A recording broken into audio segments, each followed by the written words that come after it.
All right, since the last update, the engine is now on the car.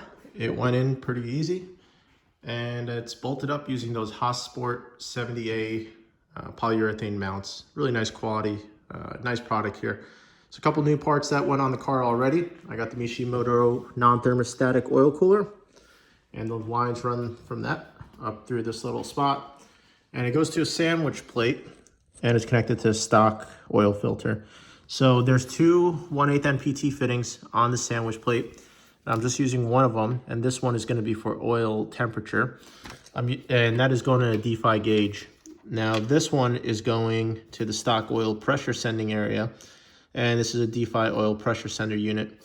And then as far as gauges are concerned, the last one I hooked up was a D5 water temp sensor that's going into this Mishimoto radiator. So here's a radiator. It's a decent quality product. It works decent enough. Unfortunately, when I got it, this tab right here was bent over, so I had to heat that up and bend it back. Fortunately, it didn't break in the process, and it looks like it's holding fine. Here's those new Mishimoto slimline fans. They don't really look all that slim. We'll see how they actually work. So when setting up these cooling systems, if you notice here that there's some gaps. They're pretty major gaps all the way throughout. So what I do is I'll get some foam insulation from Home Depot, real simple, and I'll go ahead and I'll fill in all these gaps, and that's going to prevent air from getting routed around the radiator and instead force it in. And you have these stock pieces, or they're stocked for plastic, these are just aluminum.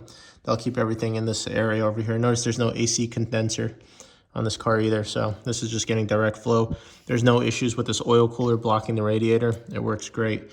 As long as you keep everything sealed up with foam, and then I go over it with some 3M aluminum tape just to give it that last little bit of a touch of sealing it off. And then I also seal it off up here, and then run a sandwich or a cooling plate that goes right on top. So that really forces all the air through the radiator and the oil cooler where it's supposed to go, instead of getting diverted around all these different gaps that you see here. On the motor, I ran into an issue with the fuel system.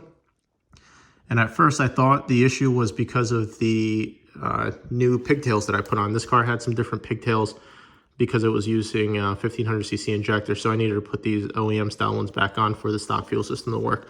So this motor was sitting in the corner for a few years. It's an 07 motor, fairly low miles, and it was sitting with the injectors and everything in there. So two of the injectors were spraying, two weren't. I thought maybe the pigtails were bad, so I checked the wiring, everything was good, checked the resistance, checked the voltage, all good. So I actually just pulled the fuel rail up and watched the injector spray. Real medieval tactic there to see if they actually work, but two were spraying, two were not, and I thought maybe it could possibly be a wiring issue, so I swapped them on the rail from different positions. Another one of them started working, and now I had three decent ones and one that just wasn't working. So I took it over to Inline Pro, and they have a system where they can clean the injectors and flow test them, and just a whole fuel injector bench. So they got everything working, everything's flowing really nicely, so I'm waiting to get those back from Inline Pro. Fortunately, those guys are only about 10 minutes away.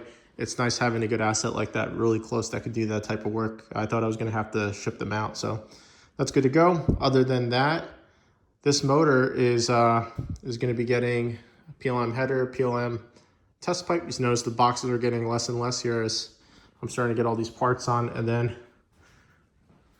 this is the Buddy Club titanium exhaust that's going on this thing.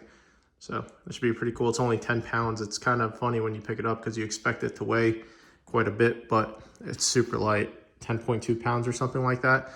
Guys were saying I should be worried about things cracking. It was pretty cool that they're using slip-on fits here with these springs. So this will obviously be mounted to rubber mounting systems that are OEM, and hopefully this thing lasts. If not, it was pretty cheap used, so I got it from Carceps.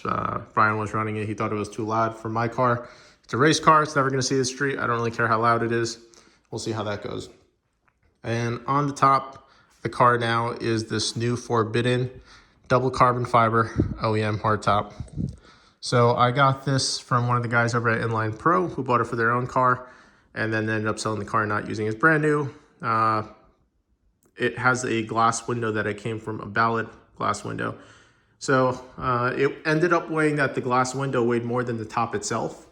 So I found a guy locally who was willing to do a swap for his hardtop, which is about a year old in good condition with a Lexan window. A couple $100 for the trade. Since this is brand new, it's going to come with glass, and I'll have a nice lightweight setup. The glass is definitely not worth running in the race car. The glass itself is heavier than the hardtop. So let's get into a quick little review. All right, so a review on this Forbidden hardtop.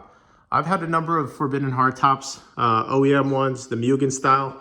I've had them in single carbon fiber. I've had them in the FPR material, double carbon fiber, and all of that. And all I can really say is that they are extremely mediocre. These things, new, this top costs for about $2,000. It'll probably run you about $2,200 or so shipped to your door with the glass installed, maybe more. I'm not really super up to date on their pricing, ordering from them, but for that price, these are very lackluster. Just look at the quality. This product is brand new, and this is where I guess they put the carbon fiber two shells together.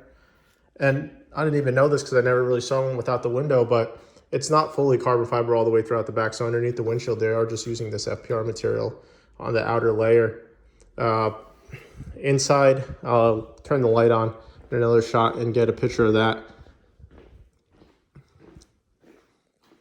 You know, just quality issues that you don't expect from products. I understand this is fairly cheap at $2,000, but it's not that cheap at $2,000. You know, stuff like this is overall, it's really junk compared to OEM hardtop.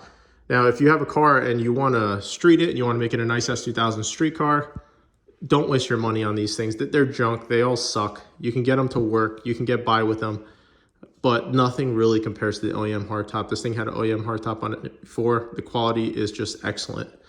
A couple more issues with these tops is that they use these rib nuts. I mean, just look at how it just looks like crap. And these are known to fail. They come out, they break. It's just not a great system. I mean, even the quality of the carbon fiber inside is just, it's mediocre.